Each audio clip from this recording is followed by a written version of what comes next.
It makes no sense because she was beautiful and she was loving and she was so good to people. I don't understand. On the morning of November 28, 2020, a city worker made a discovery that would leave even seasoned homicide detectives searching for answers. Along a quiet roadside in Houston, the body of 26-year-old social media influencer and TikTok creator Alexis Sharkey was found with no phone, no purse, and no immediate explanation for how she had ended up there. Just hours earlier, she had been posting online, smiling for thousands of followers as if nothing was wrong. To the world, it looked like another glamorous day in the life of an influencer. But behind those final posts was a hidden story of fear, control, and violence. As investigators traced her last movements, every new piece of evidence pointed toward a truth far darker than anyone had imagined. On the morning of November 28, 2020, a city employee driving along a quiet road in Houston noticed something lying in the grass. She wants answers about what happened to her daughter. A city worker found the body of Alexis Sharkey on the side of the road in West Houston over the weekend. Grace White with the latest. At first, it looked like discarded clothing. As he got closer, he realized it was a body. The woman had no identification, no phone, no purse. She was barefoot. Any of her clothes on around the 3-mile mark from her apartment, also near the Interstate 10 frontage road in Northwest Houston. Investigators say she had no visible injuries on her body, and they're still waiting on the autopsy to determine how she died. Whoever left her there had made sure she couldn't easily be identified. Within hours, homicide detectives surrounded the scene. But this wasn't just another unidentified victim. Millions of people had already seen her face. Just the night before, she had been posting smiling photos and videos to her social media accounts. To everyone watching online, everything looked perfectly normal. It wasn't. By the end of that day, investigators confirmed the victim was 26-year-old Alexis Sharkey, a social media influencer whose glamorous online life had suddenly come to a violent end. The discovery immediately raised one terrifying question. How does someone go from sharing moments with thousands of followers to being found dead on the side of a road in less than 24 hours? Detectives began reconstructing Alexis's final movements. There are new developments in the death of a popular social media blogger, Alexis Sharkey. An autopsy reveals she was strangled. Grace White shows us what's next in this investigation. 7 weeks is not long. Medical examiner's office may have known it that night. They may have thought it that way. But they have things they need to rule out before they make that announcement. Every phone call, every message, every person she had seen, because somewhere inside those final hours, the truth was waiting. To the public, Alexis appeared to have everything. She shared photos from luxury hotels, restaurants, weekend trips, fitness routines, brand collaborations. Her social media painted the picture of a young woman building a successful life. But investigators quickly learned something important. Social media only shows people what they choose to reveal. It rarely tells the whole story. Behind the carefully edited posts, friends would later describe a very different reality. Like, when I saw her, I was like, I told her in private, I was like, she's radiating. Like, I'm so proud of you. One filled with growing tension, emotional distress, and a relationship they believed had become increasingly troubled. That's when I first got to meet her. She's grown to be such a good friend to me. And I just can't believe she's gone. The night before she was found, Alexis had spent time with friends. According to people who were with her, she appeared to be in good spirits. Alexis met so many of her friends through Monet and her many work trips. She laughed, talked, made plans. Nothing suggested those would become some of the last hours of her life. Later that evening, she returned home. After that, the timeline became far less clear. Investigators needed to determine exactly who had seen her last, and more importantly, who had been inside the house with her. As detectives interviewed family members and friends, one name kept appearing: her husband, Tom Sharkey. According to his initial account, Alexis had left the house after an argument. He claimed she drove away and never came back. On its own, the explanation sounded possible. Adults leave after arguments every day, but detectives weren't interested in possibilities. They wanted evidence. And as they compared his statements with everything else they were learning, small inconsistencies began to emerge. Not enough to accuse anyone, but enough to keep looking. Meanwhile, Alexis's friends began speaking publicly. Exactly like you did. She was always happy, always had a smile on her face. A lot of people looked up to her. She was just very, very positive. To get together Saturday, and the last time I spoke to her was Friday around 6 o'clock. Several described receiving messages from her before her death expressing concern about her marriage. Some later said she had talked about wanting a fresh start. Investigators treated those statements carefully. Friends can provide valuable context. But context alone doesn't solve a homicide.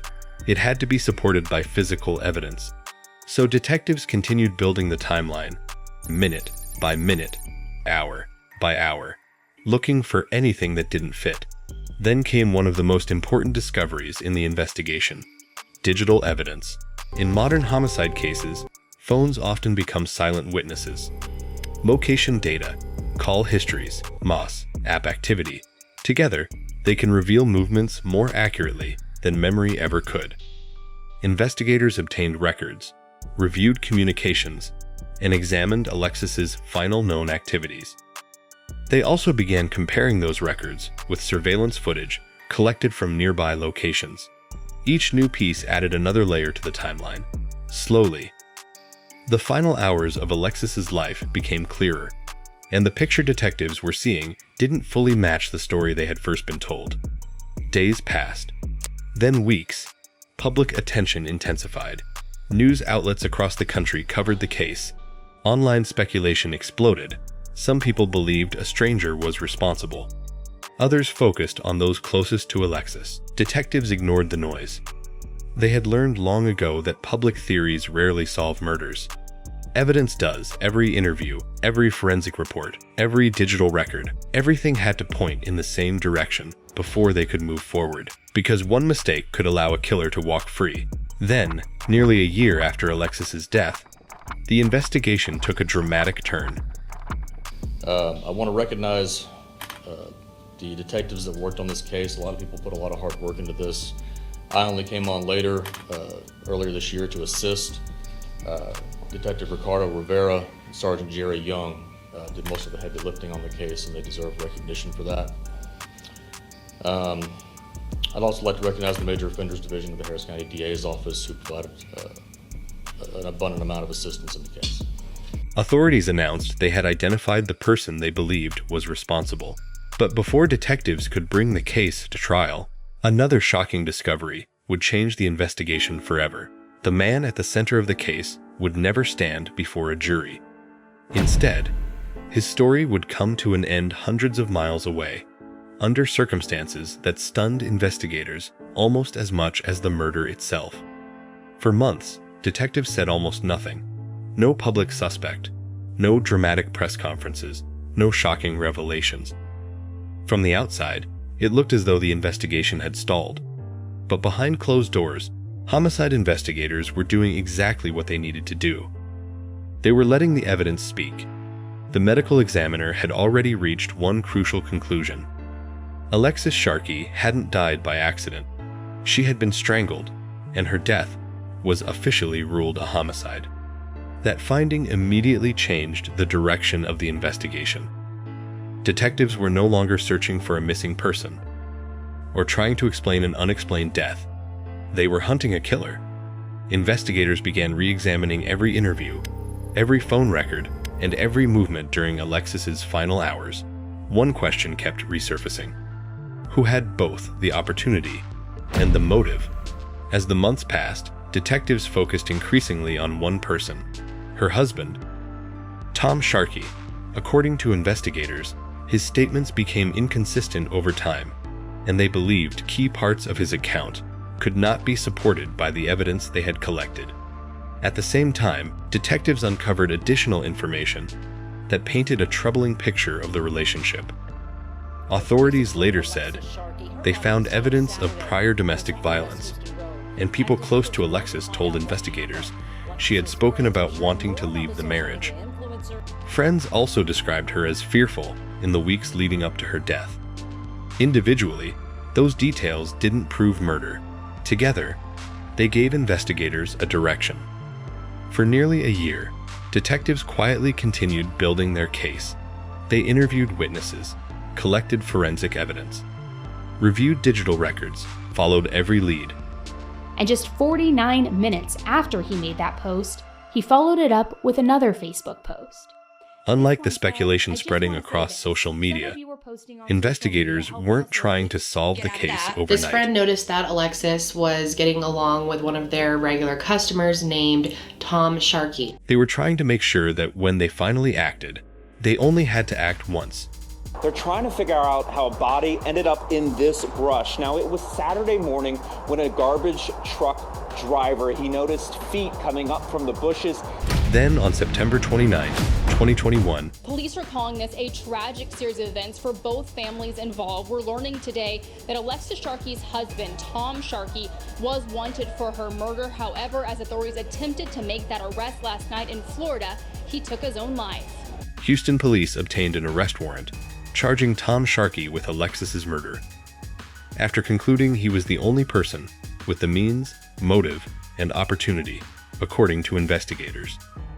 But Tom Sharkey was no longer in Texas. He had traveled to Florida. A fugitive task force was assigned to locate him. And the murder of a Houston social media influencer. U.S. Marshals were about to arrest the husband of Alexis Sharkey at a home in Fort Myers, Florida, Tuesday, when authorities say he took his own life. In the early hours of October 6, 2021, U.S. Marshals tracked him to a residence in Fort Myers, Florida. Fugitives taken off Metro streets in a 2-month-long operation. The U.S. Marshals worked with police in what's called Operation Rolling Thunder and arrested suspects wanted for violent crimes and sex offenses. News 9's crime tracker Jennifer Pierce takes a closer look at the local impact. Officers surrounded the home. They announced their presence moments later. Before they could take him into custody, a single gunshot echoed from inside. Tom Sharkey had taken his own life. There would be no trial, no cross-examination, no verdict from a jury. The man investigators had spent months preparing to arrest would never answer the allegations in court. For Alexis's family, the news brought conflicting emotions. The investigation determined that Thomas Sharkey, her husband, is the only person who had the means, motive, and opportunity to have committed the murder. Investigators believed they had identified the person responsible for her death. But because of his suicide, many of the answers they had hoped to hear would never come. There would never be testimony explaining what happened inside that home. Never a courtroom confession. Never an opportunity for Alexis's family to confront the man accused of taking her life. Some questions will remain unanswered forever. Looking back, this case revealed something deeply unsettling. Online, Alexis's life appeared perfect. Travel successes, smiles. Millions of people saw the version of her life she chose to share. Almost no one saw the fear investigators say existed behind the scenes. The contrast between those two realities became one of the most heartbreaking parts of the entire investigation. Because sometimes, the happiest profile on social media is hiding the darkest story. The murder of Alexis Sharkey wasn't solved by one dramatic clue or a last-minute confession. It was solved through months of patient investigative work, forensic evidence, witness interviews, and a timeline that slowly exposed what detectives believed had happened. Although the criminal case ended before it could reach trial, Alexis's story remains a powerful reminder that social media often shows only a carefully edited version of someone's life. If this case made you see online fame from a different perspective, share your thoughts in the comments. And if you appreciate true crime documentaries built on verified evidence, not rumors or speculation, subscribe and join us for the next investigation where every detail matters and every story deserves to be told with accuracy and respect.